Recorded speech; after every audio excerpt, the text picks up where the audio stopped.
It's called My Flat. Other people's flats always look so complete. Mine never. Mine have always seemed temporary and unfinished, by comparison. In my flat, there's dirty washing waiting to be washed, wet washing waiting to be dried, dry washing waiting to be ironed, and ironed washing waiting to be put away, and washed, dried, ironed washing waiting to be worn and dirtied and put back in the washing machine. In my flat, the walls are half stripped, waiting to be decorated, or half decorated, waiting to be finished, or finished but half jaded and waiting to become completely jaded so they can be stripped. In my flat, there are half-planned meals waiting to finish being planned, half-cooked meals waiting to finish being cooked, and half-eaten meals waiting to finish being eaten, and unthought-of meals waiting to be thought. The things in my flat refuse to gel into an individual taste, revealing my character in a nutshell or at a glance. The things in my flat do not lend me reassurance as to who I am. If I sit on a couch in my flat, I don't even know if it's comfortable. If I stand back and look at my couch, I don't know if it goes with anything else in the room. If anyone asks, I can never remember how the couch came into my flat in the first place. But if anyone ever reminds me how the couch came to be in my possession, my good friend Elle, for instance, I rarely recognise what I'm being told. Indeed, it's hard not to believe that I'm being lied to.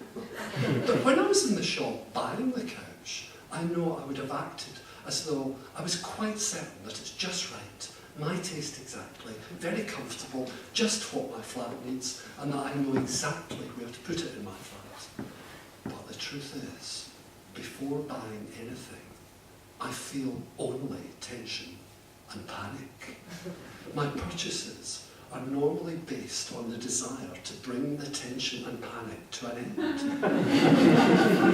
rather than the conviction that the item in question is a perfect match for my needs.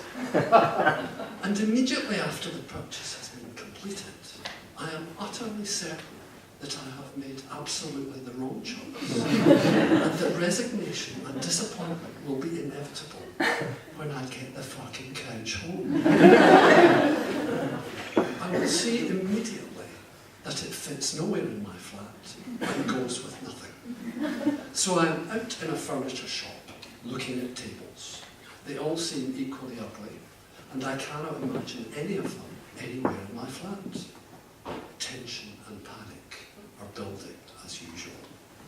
My friend Elle appears by my side, looking as though she has always been there. Buying something, she says? Let me see if I can guess. She looks at a table that is right in front of me and says, very nice. And as soon as she says it, I know that Elle is right, and that this table will fit my needs perfectly. It's the most beautiful table I have ever seen. And I can imagine it blending in perfectly into many different locations in my flat. Out on the street, I am carrying my table and walking along with Elle. I feel like I always have and always will be walking along with Elle, and that we will never arrive at her flat. It is then that I remember she has invited me back for tea. And even though I have only just remembered the invitation, I feel like I have always known I would be going back to Elle's for tea. I knew even before the invitation. I knew even before Elle thought of inviting me. I knew even before I was born. And I assume I remember correctly, because when we get back to her place, she betrays no outward sign that I am imposing on her. Elle explains to me over tea, I don't remember her going to make it, that she has only just moved into the area. This surprises me, because I feel like Elle has always lived here, and always would live here, that nothing about the flat has ever changed, and nothing would ever change. And Elle's flat looks finished, fully arranged, and everything going perfectly with everything else. And I feel that I've been sitting on Elle's flat forever, and that I would always be sitting in Elle's flat. Elle's flat is where I belong. During this time, Elle asks me what my flat is like, and I find to my horror that I can't remember a single thing except that it's the opposite of Elle's, and that it is a chaotic mess and extremely unfinished. But unfinished in a way that I can't precisely recall. And at that point, I feel uneasy. For the first time since arriving at Elle's flat, I no longer feel that I belong here, or that I would be here forever.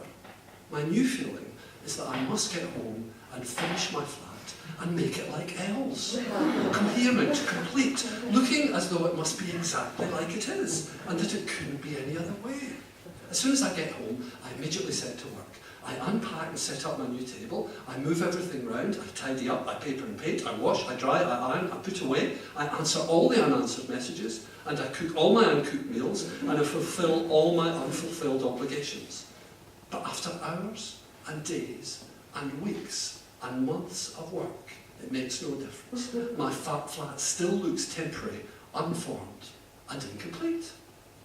Then one time, I'm in a food shop, standing at the counter, unable to make up my mind which cheese to buy when Elle appears again at my side. It is only when we are back on the street together, me holding a bag of cheese, that I realise Elle's appearance must have coincided with my making a firm decision to buy the cheese that I had always and could only ever have wanted. She only has to be beside me, and I know what cheese I want. And as we walk back to my flat, I am uneasy that Elle would ask to be invited in, and would see what a chaotic, unfinished mess my flat is. The whole way back, I am thinking up ways to prevent her coming in with me. But after we get back to my flat, I realise Elle coming in with me is inevitable, and the only thing that can happen. In fact, I find it difficult to remember a time when she has not been in my flat, because Elle has no sooner arrived when she starts going round my flat saying how wonderful, how complete, and how absolutely me it all is.